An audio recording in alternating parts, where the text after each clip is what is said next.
Hey, I'm Randy Younger, New York City's go to film enthusiast. Every week, I dive deep into the world of cinema with special guests from the New York City film scene. Whether I'm interviewing industry insiders or comparing the latest releases, there's always something for every movie lover. Join me as I explore the magic of film and discover what makes these movies unforgettable. Hey guys, I'm Randy Younger in a special edition of Under the Radar, or should I say Rattling the Cage, Volume 2, where we discuss two Nicolas Cage films. This is a ongoing segment on Under the Radar where we highlight one of the more unique actors still working today, Mr. Nicolas Coppola, or Nicolas Cage, as we all know him. And over the last 40 plus years, he has given us some great performances, so many films. It's like ridiculous how many movies this man has made and continues to make to this day. But tonight we're going to be discussing two of his crime films. The first one's from 1997, the very popular John Woo actioner Face Off. And then we'll be following that up with 2009's Werner Herzog's Bad Lieutenant, Port of Call, New Orleans.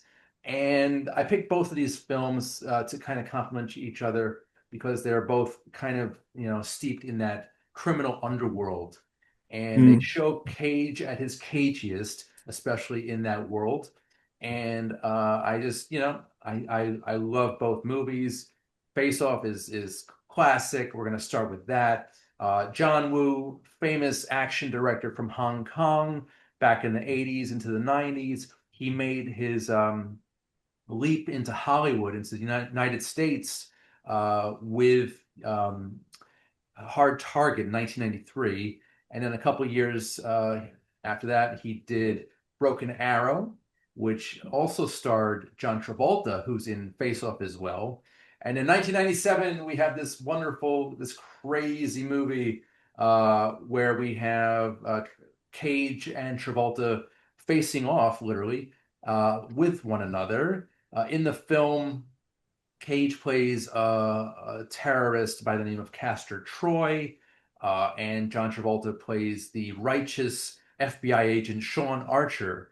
And basically, in order to find information about an upcoming bombing in Los Angeles, they swap faces in a very special, very ridiculous surgery. So Cage becomes Travolta, Travolta becomes Cage, and bullets start to fly, boats start to explode. There's a lot of violence. There's a lot of insanity in Face Off.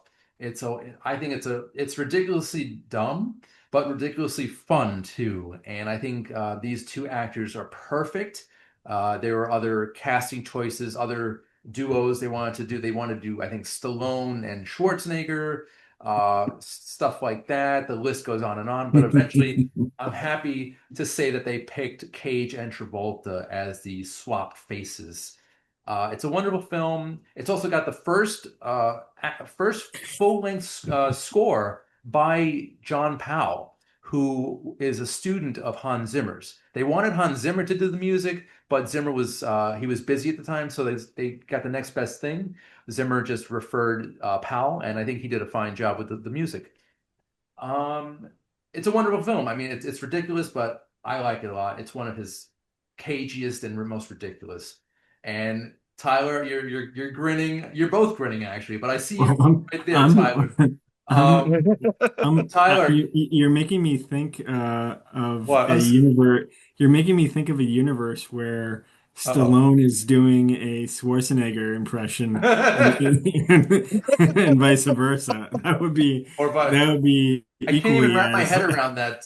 no, I can't. You Thank just broke my you. head. You just Yeah, broke my yeah. brain.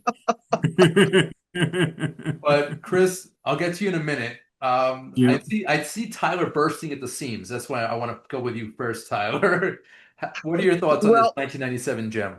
I'll say this. If Freaky Friday was an action movie, it would be Face Off.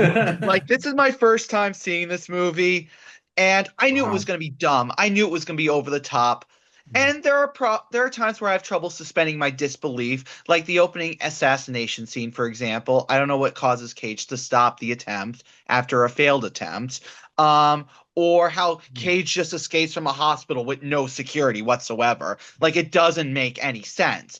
But it does know that the film, for the most part, is meant to be not taken that seriously. It doesn't work really as a thriller, but as an over the top action comedy with some psychological elements. I had a blast. Like, watching Nick Cage and John Travolta mimicking each other Yeah. really surprises me. How well not only do they capture each other, but how their characters themselves are just as interesting. And it's just fun seeing the two of them just try to overact each other, try to steal the spotlight on who can be the hammiest. In fact, Nicolas Cage and John Travolta even spent 2 weeks together before filming to learn how to play each other. Right. And they decided on specific gestures and vocals on how they can be mimicked. And I thought that was very interesting. In fact, I also love, okay, I will say this. I love the concept more. I love the acting more between these two because they're just so much fun to watch. But I also like how it dives a bit into the psychology of these characters.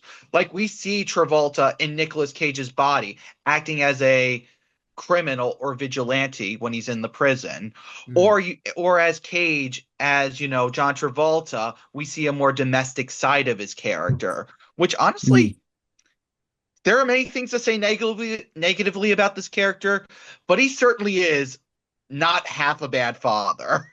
And That no, I love how like interchangeable their personalities are. Like, because Mhm, you could see Cage as a villain and a hero, and likewise for Travolta. exactly. And that was so Right. brilliant in the casting choice.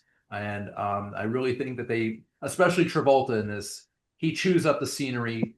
Oh, Cage in the first 15 minutes chews up the scenery as well. Cage doesn't just chew up the scenery. He chews it up, spits it out, eats it again, and then barfs. That's how much he loves to chew it out. And seeing John Travolta do that Oh equally my as God. well is just Yeah. as entertaining. Like, they're really fun to watch. And the action isn't half bad either. I was afraid that Yeah. the action was going to be kind of generic, but no.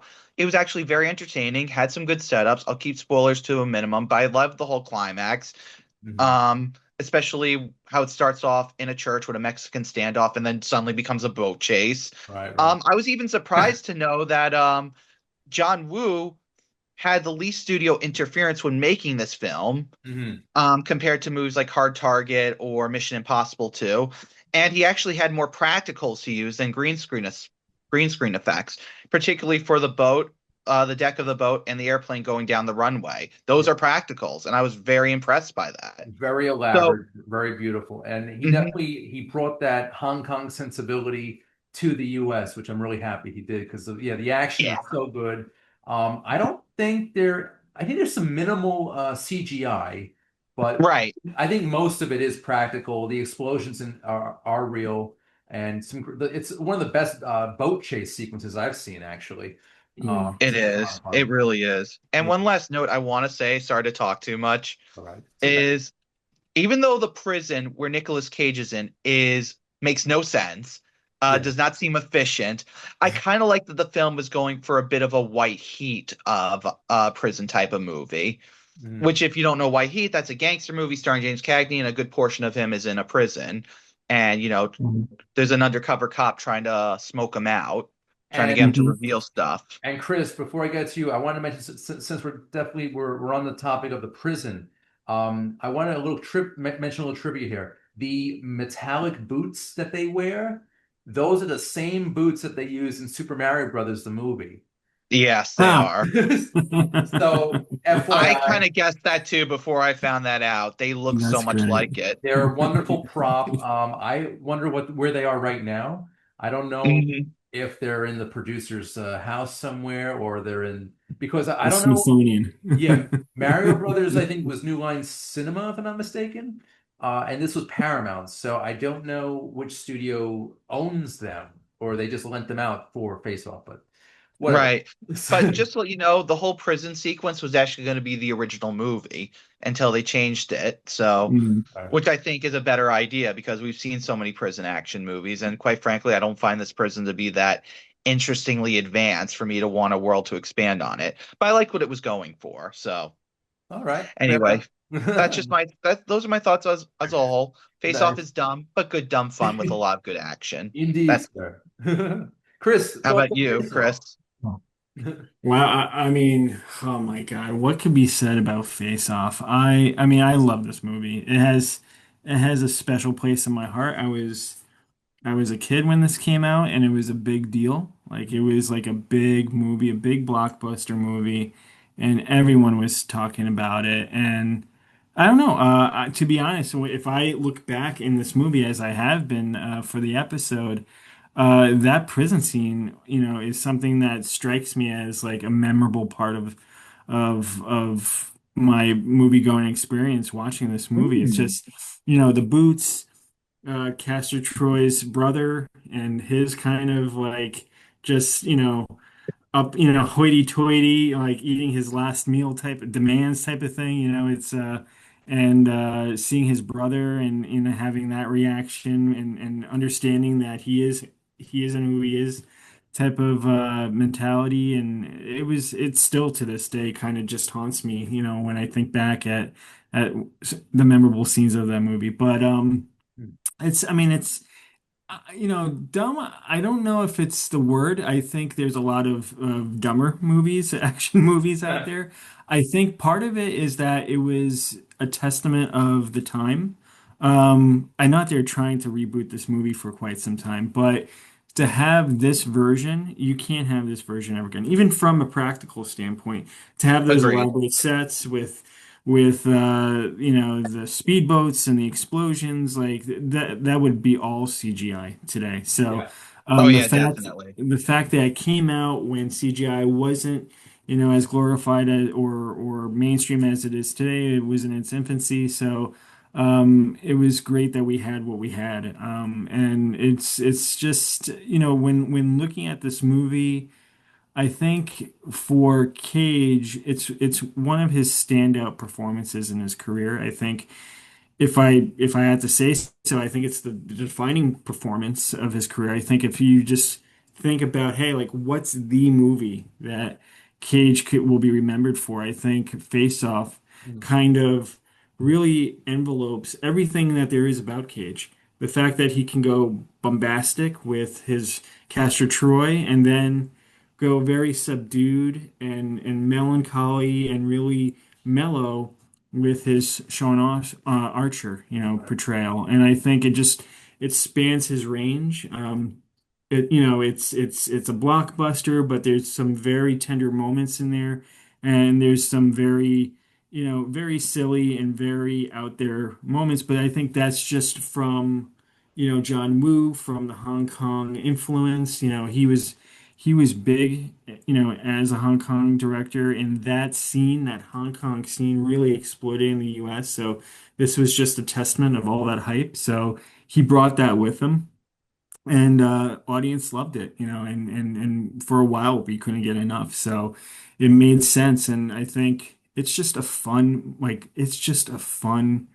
cool, great movie.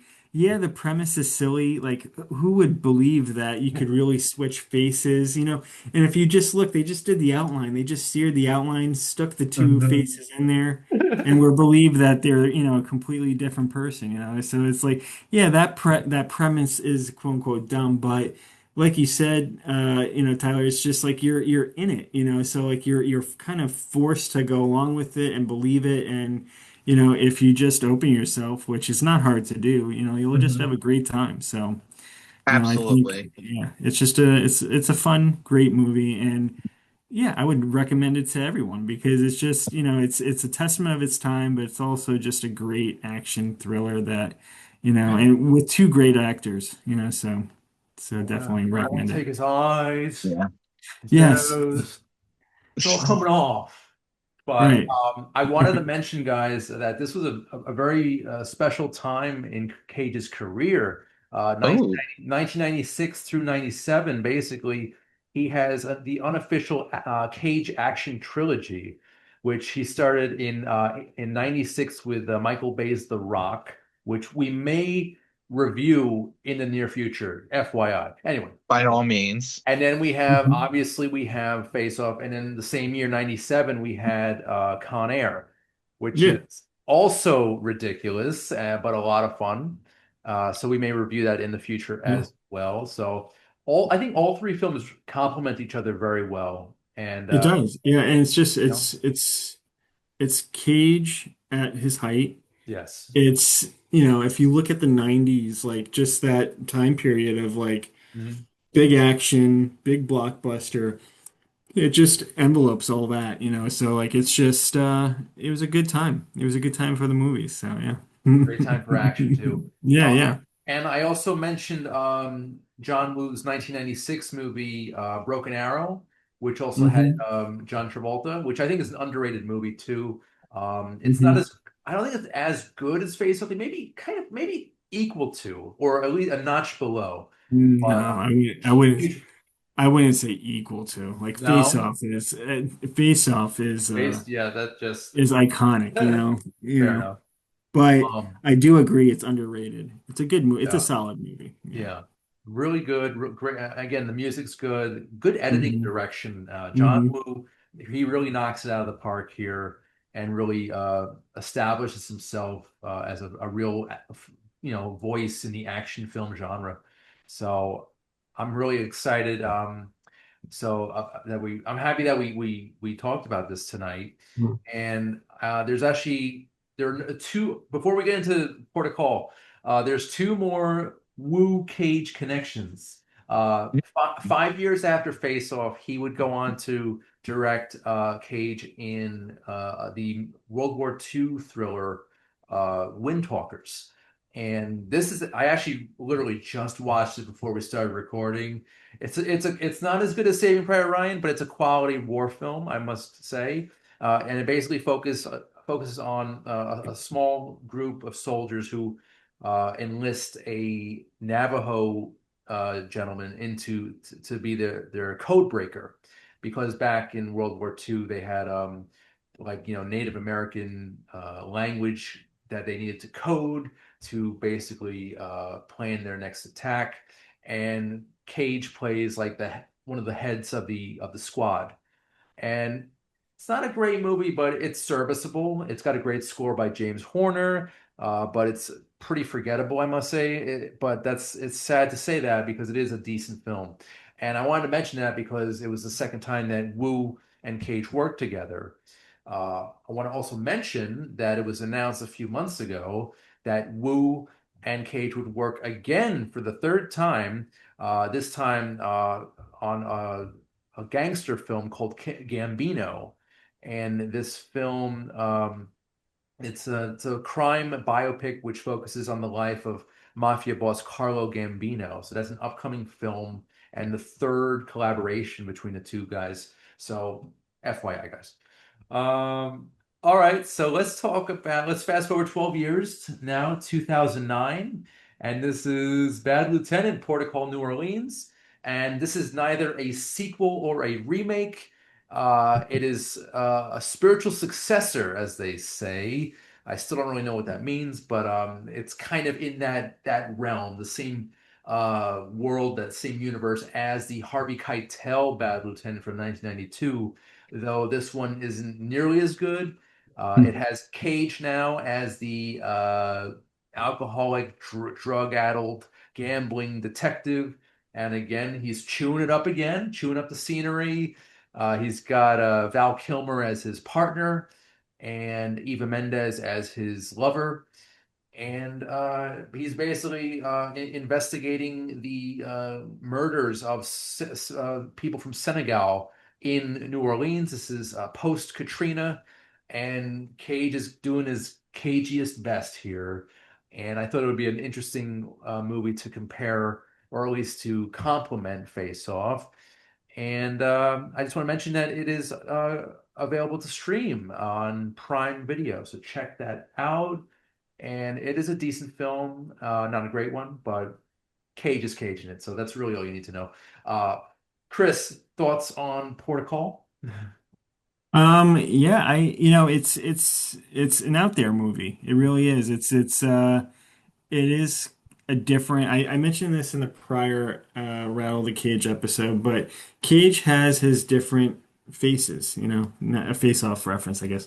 But he has his bombastic face, face. He has his subdued, his everyman, And this is kind of like a trippy. I kind of link this type of vibe with like Lord of War, Right. where it's like he's a little bit of an anti-hero. You don't know whether you should like him or hate him, and he's a little bit slimy, and there's a lot of mystery behind him. Mhm. And it's more of like just seeing his character unravel. And boy does it. He does a great job at just putting a finger to the pulse of New Orleans, where at a lot of times I find that he actually gets lost in the minutia Mhm. of New Orleans and just the background, the jazz, the underbelly of what's going on. And I think he does a great job at really, not making himself be the limelight of the movie, but actually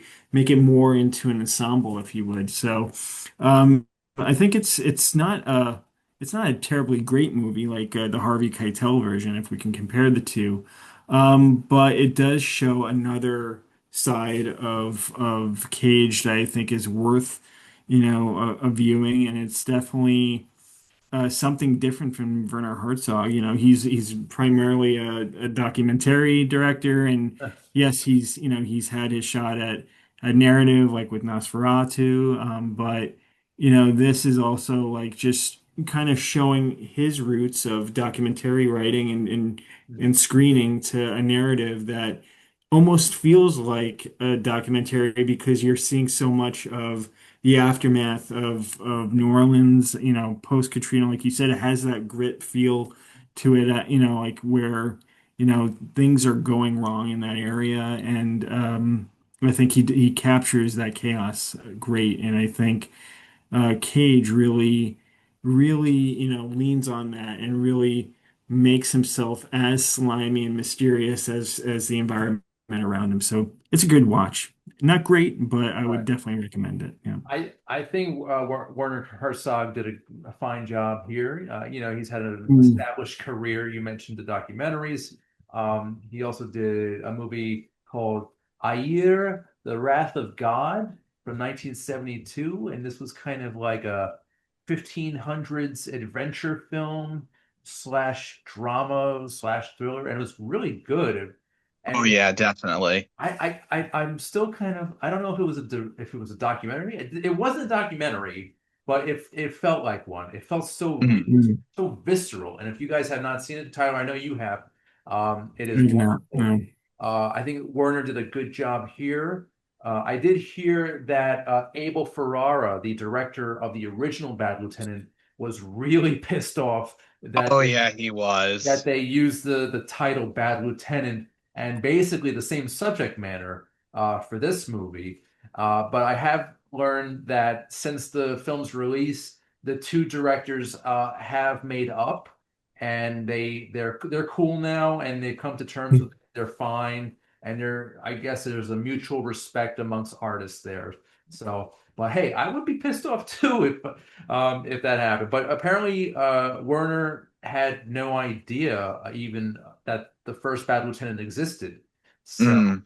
Mm. strange.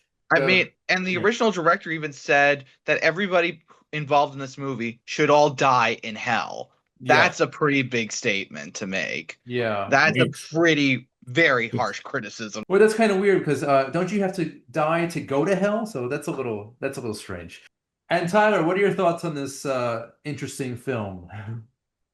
Well, when I heard this was a Werner Herzog film, I was very excited going into this, plus with Nicolas Cage as a star, because I do love The Wrath of God. I love his 1979 remake of Nosferatu, which is definitely better than the Eggers remake, but I digress. So I went into this film with not high expectations, but expecting to like it. And when I saw it, it was okay at best. Hmm. Mm. Like, okay, for those who love Nicolas Cage and want to see him ham it up, you're gonna get that. Because Yes. Nicolas Cage is the most entertaining part of the movie. He is so hammy, he is so over the top. There's even the most baffling thing he does in the whole film that I also blame the director for because he's obviously approving it is even Nicolas Cage changes his accent to a really lousy Jimmy Stewart impression. He even tries to capture his mannerisms. And this isn't like, a few minutes or like a few scenes. This is like 20 or 30 minutes of this. And even Wow. when he's done, I'm thinking, okay, maybe he's going through a drug withdrawal. But then even afterwards, he still sneaks it in every now and then. And it just makes no sense. So what I'm trying to say is, even though you will get a lot of the cageisms in this film, those over the top, ridiculous cageisms, it made it hard for me at least to find the character interesting because I was so distracted by the performance. We have an interesting character on paper, but I feel like the execution of Cage's performance really took me out of it, especially during serious moments. And this is a really, by definition of the title, bad lieutenant. Like Oh he yeah. threatens people's lives. Mm, He aids dealers for his own gang.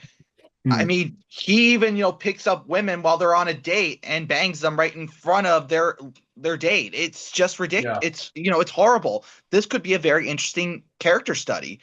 But what I just got was just a very hammy performance from Nicolas Cage and nothing more, nothing of real substance.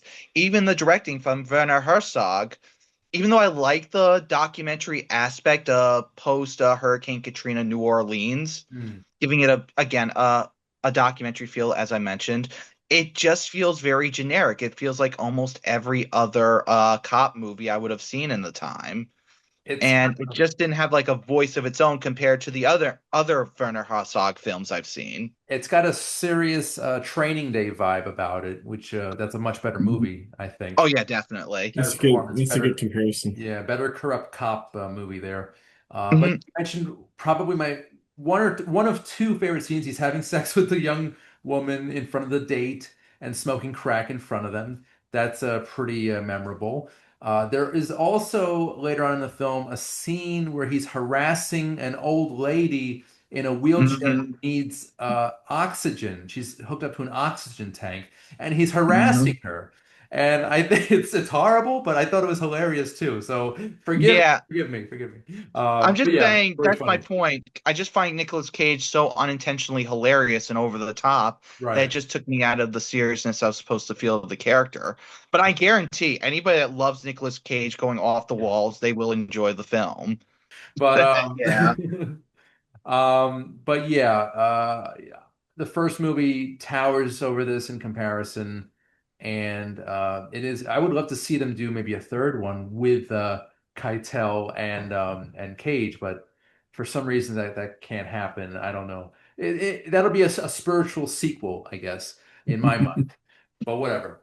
All right. So yeah, I just want to mention real quick, for Face Off, you can actually watch it online if you have AMC Plus, and you can check out Bad Lieutenant if you have Prime Video, Amazon Prime Video. So check it out.